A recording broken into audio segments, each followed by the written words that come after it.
والشكر له على توفيقه وامتنانه وأشهد أن لا إله إلا الله وحده لا شريك له تعظيما لشأنه وأشهد أن محمدا عبده ورسوله الداعي إلى رضوانه صلوات الله وسلامه عليه وعلى آله وصحبه وإخوانه أما بعد معاشر الإخوة والأخوات rahimani wa rahimakumullah. Alhamdulillah, kita panjatkan puja dan puji syukur kepada Allah Subhanahu wa taala. Dengan nikmat dan karunia darinya kita bisa bertemu di kesempatan sore hari ini. Dan mudah-mudahan pertemuan di sore hari ini mendatangkan keberkahan untuk kita semuanya, menambah keimanan kita dan meningkatkan ketakwaan kita kepada Allah Subhanahu wa taala. Shalawat serta salam semoga tetap tercurahkan kepada Nabi kita Nabi Muhammad sallallahu alaihi wasallam, keluarganya, para sahabatnya, para tabi'in, tabi'ut tabi'in, dan orang-orang yang senantiasa mengikuti mereka dengan baik dan benar.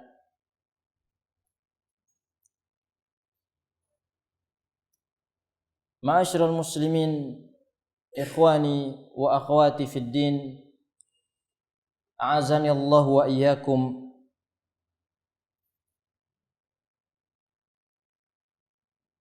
Musibah adalah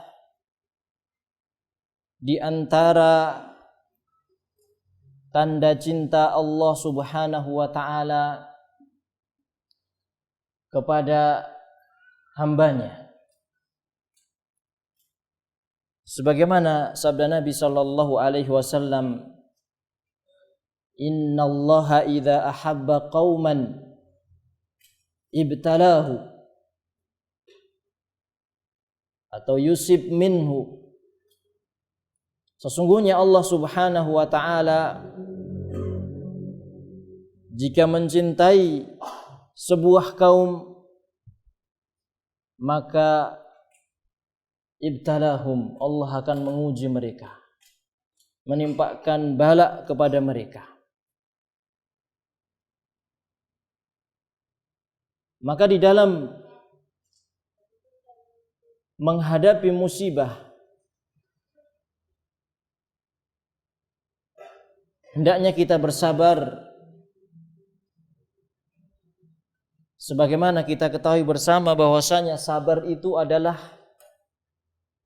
membatasi diri,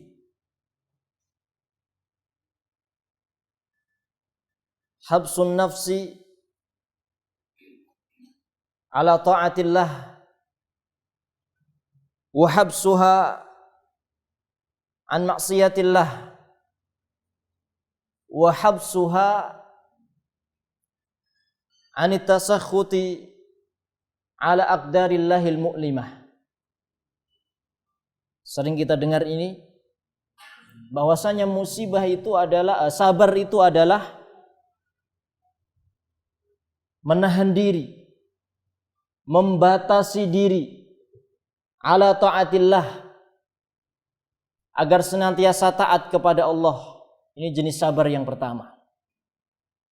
Jenis sabar yang kedua, wahabsuha an maksiatillah, membatasi diri, menahan diri supaya tidak jatuh kepada kemaksiatan. Dan jenis yang ketiga, wa habsuha 'anit tasakhuti. Dan sabar jenis yang ketiga adalah menahan diri, membatasi diri agar tidak murka, tidak marah terhadap takdir Allah Subhanahu wa taala al-mu'limah yang terasa menyakitkan.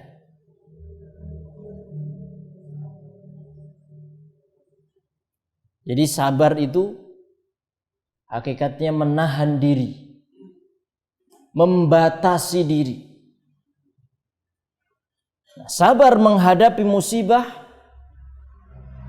itu sabar, yakni membatasi dirinya. Seseorang membatasi dirinya supaya tidak marah, menahan jiwanya supaya tidak protes kepada Allah akan takdir yang menimpanya. Misalkan ada seorang yang rajin beribadah, yang wajib maupun sunnah, sholat tahajud dia jalankan, puasa sunnah dia kerjakan, sedekah tidak pernah berhenti, sering menghadiri majelis taklim,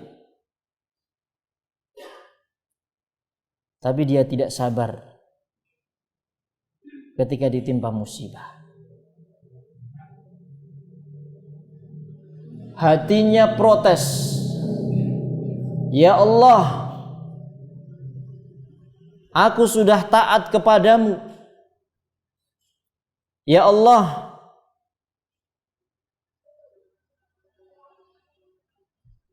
si fulan maksiat, tapi dia tidak engkau berikan musibah. Tapi aku yang rajin ibadah, sering menghadiri majelis taklim, kenapa engkau timpakan kepadaku musibah? Nah, ini menunjukkan ya, bahwa dia tidak sabar.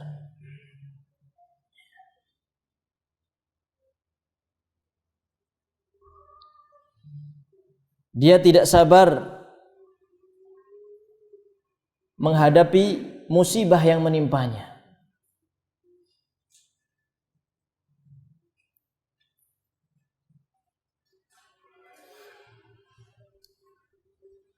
Ma'asyiral ikhwal akhwat rahimani wa rahimakumullah.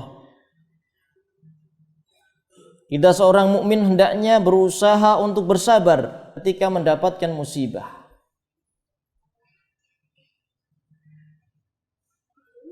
Agar kita bisa bersabar, kita perlu untuk mengetahui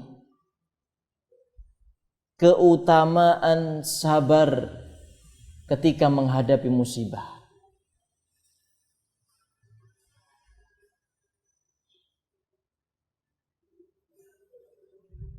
Sebagaimana kita ketahui tadi bahwasanya sabar itu menahan diri, membatasi diri. Tapi ketahuilah bahwasanya sabar itu pahalanya tidak dibatasi. Sabar itu membatasi diri, tapi pahalanya tidak dibatasi. Ini keutamaan yang begitu besar ketika kita bersabar dalam menghadapi musibah. Allah Subhanahu wa taala berfirman dalam sebuah ayat yang sudah sering kita dengar. Dan mudah-mudahan karena seringnya kita dengar kemudian kita fahami ayat tersebut menjadikan kita semakin bisa untuk bersabar dalam menghadapi musibah. Allah berfirman dalam surat Al-Baqarah ayat 155, walanabluwannakum bisyai'im minal khawfi wal ju'i wa naqsim minal amwali wal anfusi wath thamarat wa basyiris sabirin. Walanabluwannakum, dan sungguh akan kami timpakan kepada kalian bisyai'in minal khauf, dengan sedikit dari rasa takut, wal ju', dan rasa lapar, wa naqsim minal amwal, dan kekurangan harta, wal anfusi, dan kekurangan jiwa, wath thamarat, dan kekurangan buah-buahan. Para ulama tafsir di antaranya ada yang menjelaskan bahwasanya kondisi seperti ini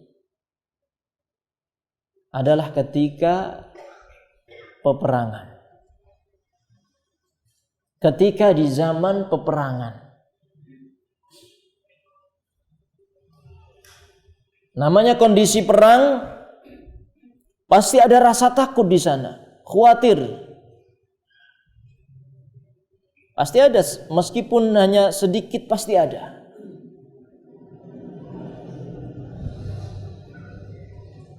Ketika perang, tentunya tidak lagi fokus untuk mengenyangkan perut, sehingga pasti ada rasa lapar. Ketika perang, pasti menggunakan harta, mengeluarkan harta, sedikit ataupun banyak. Menang atau kalah pasti mengalami kekurangan harta. Wal anfus, kekurangan jiwa, mesti ada kematian di sana, meskipun tidak kematian mungkin.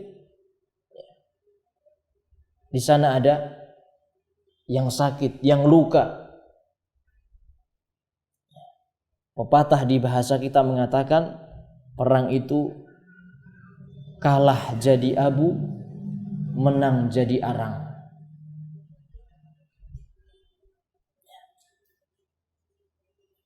Kalau kalah hancur seperti abu, menang masih ada, tapi juga tidak bagus, sudah tidak bentuk lagi. Bentuknya arang sudah. Kalau kondisi kita di zaman ini tidak ada peperangan, tetapi di sana ada musibah. Akan tetapi tidak sebagaimana saat kondisi peperangan yang terkumpul di sana musibah-musibah tadi. Kemudian kata Allah Subhanahu wa taala, wa basyiris sabirin, dan berikanlah kabar gembira kepada orang-orang yang bersabar. Orang yang bersabar menghadapi musibah, berikanlah kabar gembira kepada mereka. Apa kabar gembira itu? Dijelaskan oleh Al-Imam Al-Qurtubi dalam tafsirnya. Maksudnya kabar gembira di sini adalah kabar bithawabi 'ala sabr. Kabar bahwasanya orang yang bersabar dia akan mendapatkan pahala. Kata beliau rahimahullahu taala, was-sabru asluhul habsu. Dan sabar itu asalnya adalah membatasi diri, al-habs, membatasi diri, menahan diri. Sebagaimana kita jelaskan di awal tadi. Wa thawabuhu ghairu muqaddar. Sabar itu membatasi diri, membatasi jiwa, tapi pahalanya ghairu muqaddar, tidak terbatasi, tidak bisa diperkirakan.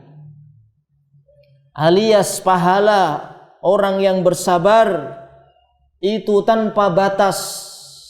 Allah Subhanahu wa taala berfirman dalam surat Az-Zumar, innama yuwaffas sabiruna ajrahum bighairi hisab. Hanya orang-orang yang bersabarlah yang disempurnakan pahalanya bighairi hisab, tanpa batas.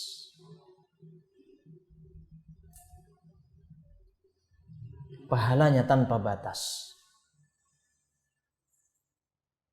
Mungkin di antara kita ada yang bertanya-tanya, seperti apa pahala tanpa batas itu, seperti apa? Namanya tanpa batas ya nggak tahu. Ghairu muqaddar, tidak bisa diperkirakan, tidak terbatas. Allah Subhanahu wa taala menjelaskan pahala ganjaran untuk orang bersabar, pahala yang tanpa batas itu seperti apa? Allah jelaskan dalam surat Ar-Ra'd ayat ke-23 dan 24. Allah berfirman, jannatu adni yadkhulunaha wa man salaha min abaihim wa azwajihim wa dhurriyyatihim. Surga-surga Aden, mereka orang-orang yang beriman itu masuk ke dalamnya. Masuk surga merupakan balasan yang sangat agung,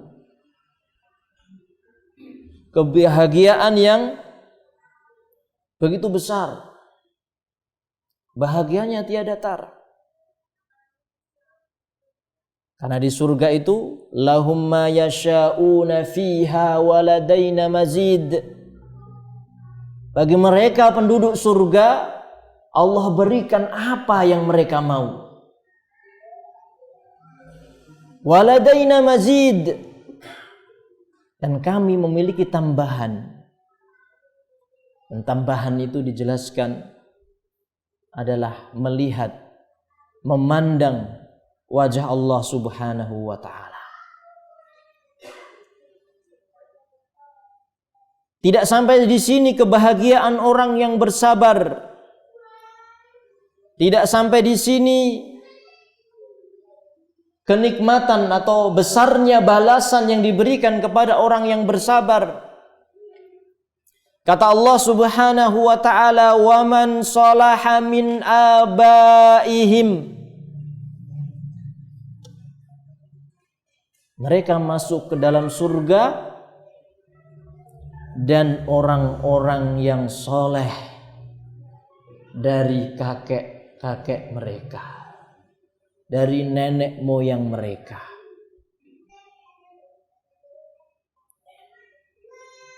Kita ketika di dunia mungkin tidak pernah bertemu dengan apa yang paling tinggi apa?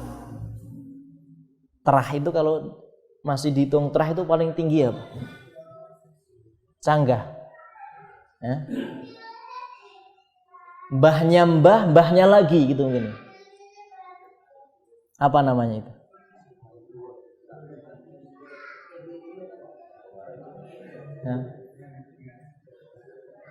Kita nggak pernah bertemu dengan mereka. Tapi kalau sama-sama iman, akan dipertemukan di surga, dikumpulkan di surga.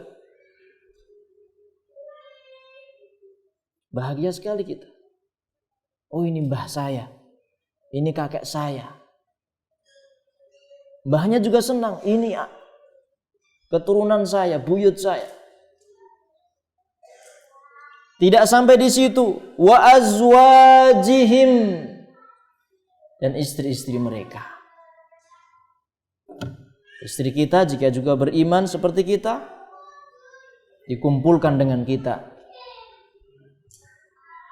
di surga. Wa dzurriyyatihim, dan anak keturunan mereka. Cucu kita, buyut kita, canggah kita. Dzurriyyatihim. Sebuah balasan yang pahala yang begitu besar, karena sangat bahagia. Kebahagiaan di atas kebahagiaan. Kata Allah Subhanahu wa ta'ala, wal malaikatu yadkhuluna 'alaihim min kulli babin, dan para malaikat masuk menemui mereka dari berbagai pintu, dari setiap pintu. Kemudian mereka, para malaikat ini berkata, turut merasakan kebahagiaan dan mengucapkan selamat, salamun alaikum, selamat sejahtera atas kalian. Apa kata Allah? Bima sabartum. Bima sabartum, disebabkan karena kesabaran kalian. Fa ni'ma uqbad dar, maka alangkah nikmatnya tempat kesudahan itu.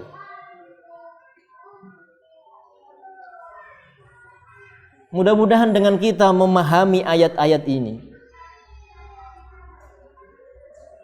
kita bisa bersabar ketika Allah Subhanahu wa ta'ala menimpakan musibah kepada kita. Dan kita doakan, semoga saudara-saudara kita seagama, seiman yang ada di Jawa Barat sana, di Cianjur, yang sedang ditimpa musibah gempa, mudah-mudahan itu menjadi penghapus dosa bagi mereka. Dan semoga Allah Subhanahu wa ta'ala mengangkat derajat mereka, sehingga jika mereka bersabar, meskipun di dunia mereka kehilangan orang tua mereka, kehilangan anak mereka, tapi di surga mereka bisa bertemu kembali dengan keluarga mereka. Ma'asyiral muslimin, ikhwani wa akhwati fid din, a'azani Allah wa iyyakum.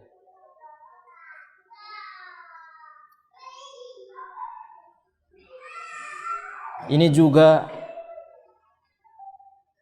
hendaknya menjadi pengingat atau introspeksi untuk diri kita.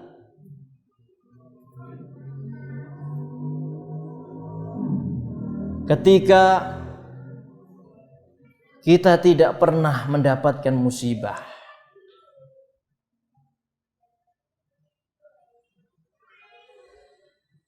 sebagaimana di awal tadi kita sampaikan bahwa di antara tanda cinta Allah Subhanahu wa ta'ala kepada hambanya adalah Allah Subhanahu wa ta'ala memberikan cobaan, menimpakan musibah kepadanya.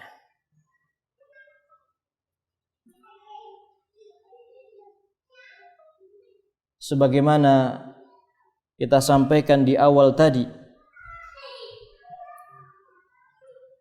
sabda Nabi sallallahu alaihi wasallam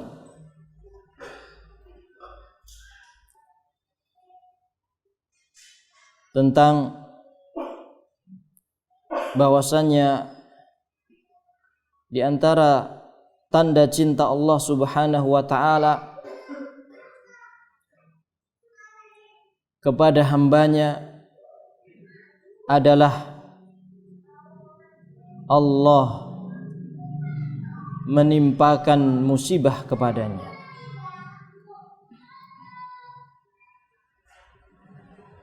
Diriwayatkan oleh Imam At-Tirmidzi dengan sanad yang hasan.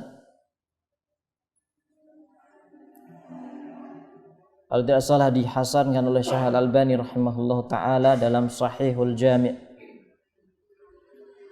Innallaha idza ahabba qauman ibtalahum. Sesungguhnya Allah Subhanahu wa ta'ala jika menimpakan cobaan, jika mencintai suatu kaum, niscaya Allah akan menimpakan cobaan pada mereka.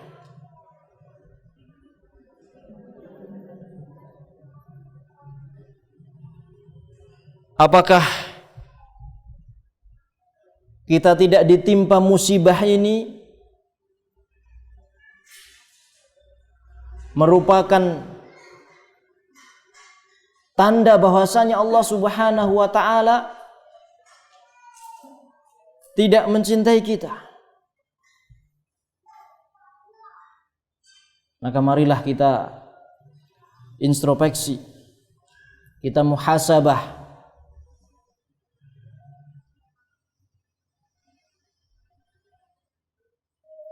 Kenapa selama ini Allah Subhanahu wa ta'ala tidak menimpakan musibah kepada kita?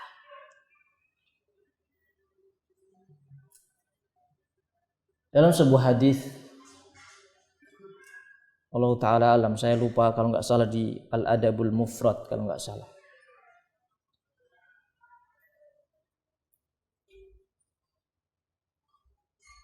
Ada seorang laki-laki yang tubuhnya kekar. Ada yang pernah dengar hadisnya? Sehat, segar bugar. Datang waktu itu para sahabat sedang bersama Rasulullah SAW. Kemudian laki-laki ini ditanya oleh Rasulullah Sallallahu Alaihi Wasallam, apakah kamu pernah ditimpa penyakit ini? Pernah flu? Pernah ini? Ditanya oleh Rasulullah beberapa penyakit ringan. Kemudian dijawab oleh laki-laki ini, tidak. Artinya dia tidak pernah mendapatkan musibah sakit meskipun sakit yang ringan. Tidak pernah. Setelah orang ini pergi, Rasulullah Sallallahu Alaihi Wasallam bersabda kepada para sahabatnya,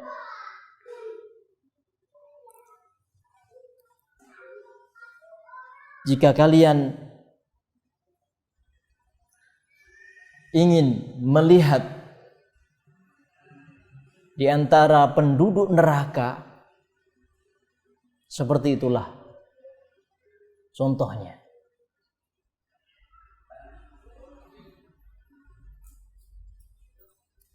Karena ma'asyiral ikhwah wal akhwat rahimani wa rahimakumullah, kita ini pasti pernah berbuat dosa. Kullu bani Adam khata'. Setiap orang pasti pernah berbuat kesalahan. Dan kesalahan-kesalahan, maksiat-maksiat itu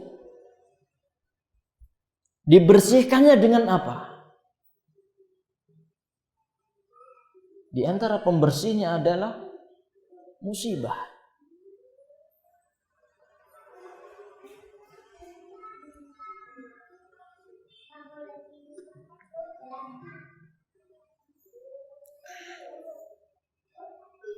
Rasulullah SAW pernah bersabda bahwasanya Allah Subhanahu wa taala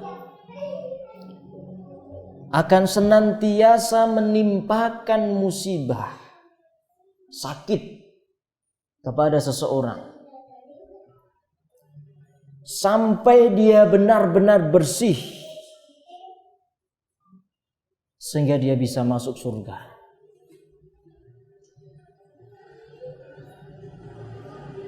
Sehingga dia bisa masuk surga. Karena surga itu sesuatu yang thayyibun mahad. Surga itu tempat yang benar-benar bersih, benar-benar murni. Sebagaimana dijelaskan oleh Al-Imam Ibnu Qayyim rahimahullahu ta'ala, tidak bisa masuk ke dalam surga kecuali orang yang bersih dari dosa.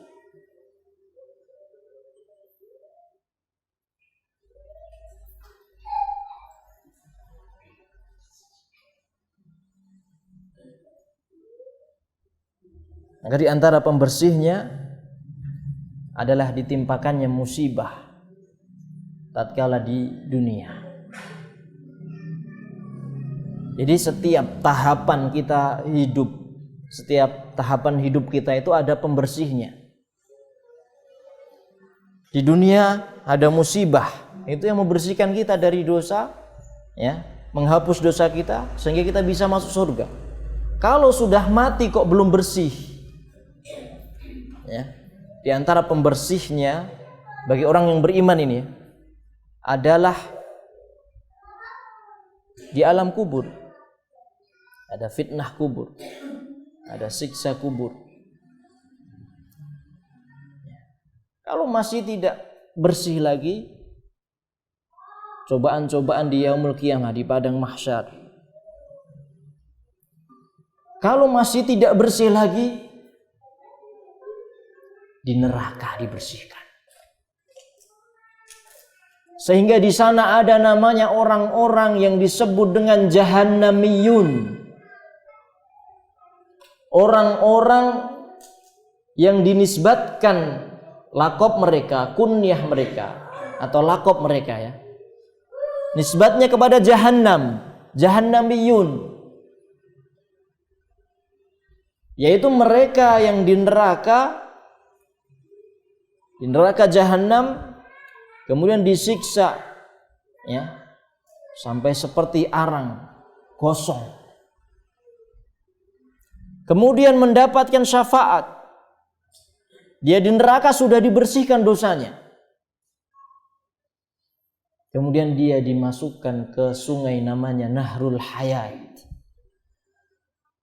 sungai kehidupan.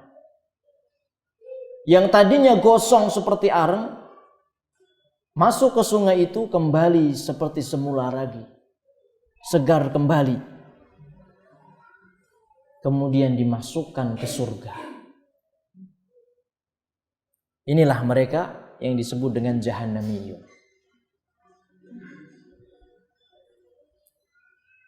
Ini yang bisa disampaikan di kesempatan sore hari ini. Mudah-mudahan mendatangkan manfaat untuk kita semua, khususnya saya pribadi. Dan yang di hadapan antum sekalian ini belum tentu lebih sabar dari antum sekalian. Kita hanya menyampaikan dan mengajak kepada diri saya pribadi dan antum sekalian Mudah-mudahan kita diberi taufik oleh Allah Subhanahu wa taala termasuk orang-orang yang bersabar ketika mendapatkan musibah dan kita bisa dimasukkan ke dalam surga Allah Subhanahu wa taala dengan sabar tersebut. Dan hendaknya adanya musibah yang menimpa orang lain itu menjadi bahan introspeksi untuk diri kita. Ketika mereka mendapatkan musibah, kita tidak mendapatkan musibah. Jangan-jangan kita diberi istidraj oleh Allah Subhanahu wa taala, dibiarkan oleh Allah Subhanahu wa taala. Maka hendaknya kita setelah introspeksi segera beristighfar dan mendekatkan diri kepada Allah Subhanahu wa taala. Kurang lebihnya mohon maaf, ada benarnya datangnya dari Allah Subhanahu wa taala. Ada salahnya dari saya sendiri yang sedikit ilmunya. Kita tutup perjumpaan sore hari ini dengan membaca doa kafaratul majlis. Subhanakallahumma wa bihamdika asyhadu an la ilaha illa anta astaghfiruka wa atubu ilaik. Billahi taufiq wal hidayah war ridha wal inayah. Wassalamu alaikum warahmatullahi wabarakatuh.